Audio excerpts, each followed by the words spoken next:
Assalamualaikum warahmatullahi wabarakatuh. Perkenalkan, nama saya Muhammad Malik Ibrahim dengan NIM 027 dari kelas SPIA akan menjelaskan mengenai silogisme. Silogisme merupakan suatu bagian penarikan kesimpulan secara deduktif. Silogisme disusun dari dua proposisi atau dua pernyataan dan sebuah konklusi atau kesimpulan. Jenis-jenis silogisme sesuai bentuknya terdiri dari silogisme kategorial. Silogisme kategorial merupakan silogisme yang semua proposisinya merupakan kategorial.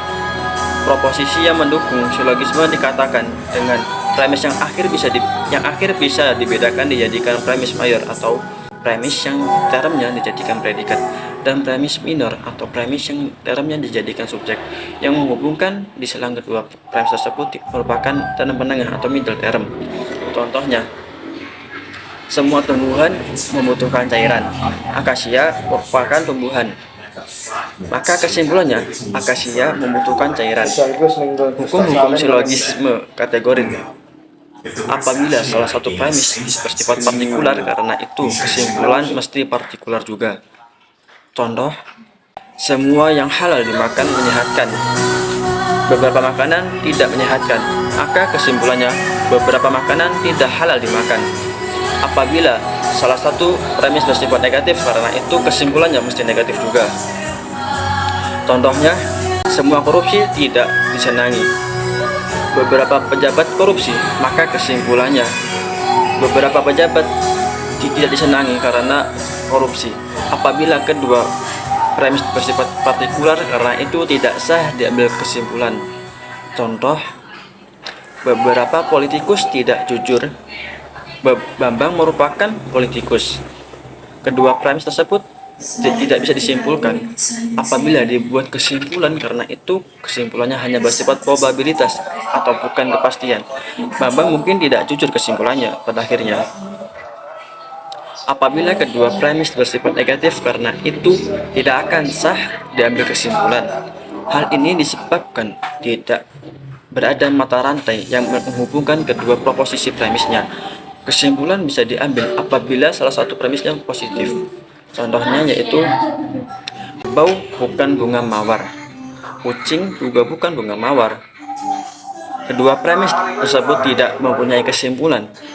Apabila term penengah dari suatu premis tidak tentu, karena itu tidak akan sah diambil kesimpulannya. Contoh, semua ikan berdarah dingin. Hewan ini berdarah dingin, maka hewan ini merupakan ikan.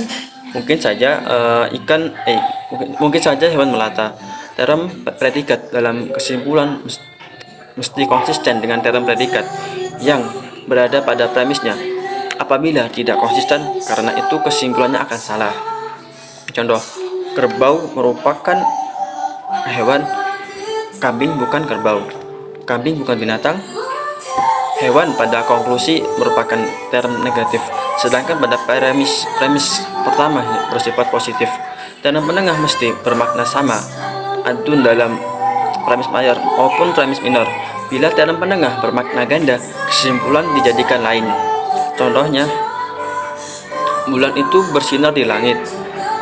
Januari merupakan bulan. Apakah Januari bersinar di langit? Silogisme mesti terdiri tiga term, yaitu term subjek, predikat, dan term yang tidak bisa diturunkan ke konklusinya. Contohnya, kucing merupakan hewan, domba merupakan hewan, beringin merupakan tumbuhan, sawo merupakan tumbuhan. Dari premis tersebut tidak bisa diturunkan kesimpulannya. Yang kedua yaitu silogisme hipotetik. Silogisme hipotetik merupakan gagasan yang premis mayornya berupa proposisi hipotetik, sedangkan premis minornya merupakan proposisi kategorik. Berada 4 macam tipe silogisme hipotetik. Silogisme hipotetik yang mempremis minornya mengakui bidang anteseden. Contohnya, bila hujan, aku naik becak. Sekarang hujan, maka kesimpulannya aku naik becak. Silogisme hipotetik yang premis minornya mengakui bidang konsekuensinya, yaitu contohnya, bila hujan, bumi akan basah. Sekarang bumi telah basah, maka kesimpulannya hujan telah turun. Silogisme hipotetik yang premis minornya mengingkari anteseden, yaitu contohnya, Bila politik pemerintah dilaksanakan dengan paksa, karena itu kegelisahan akan timbul.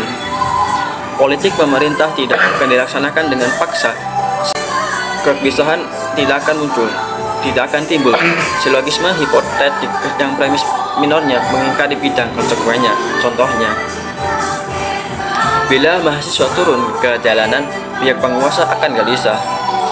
Pihak penguasa tidak akan gelisah. Maka kesimpulannya, mahasiswa tidak turun ke jalan.